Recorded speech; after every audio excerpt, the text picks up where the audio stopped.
ரேசூரில் வந்து அமைச்சர் சேகர்பாபு எம்பியாரும் வந்து தூய்மை பணியாளர்கள் வந்து அந்த கோரிக்கைக்காக முதல்வர் நன்றி தெரிவித்து பேரணிலாம் போனாங்க.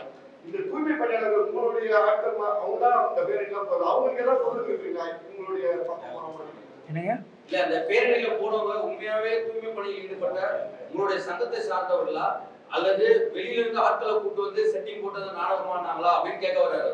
இல்ல நான் முதலே சொல்லிட்டேன், எது நாடகம் எது நிஜம்ன்றது நிச்சயமா யார் வேணாலும் தெரிஞ்சுக்க முடியாதுன்னு பெரிய கஷ்டம்.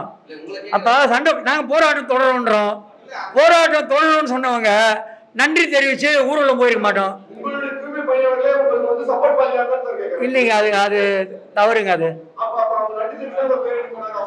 இல்ல, நன்றி தெரிவிச்சு போனவங்க அவுட் சோர்சிங் செய்யப்பட்டவர்கள் அல்ல, அவுட் சோர்சிங் செய்யப்பட்டு வழக்காடுபவர்கள் அல்ல, அங்கு போராட்ட பந்தலில் ரிப்பன் மாளிகையில் இருந்தவர்கள் அல்ல, அவர்கள் வேறு யாரோ.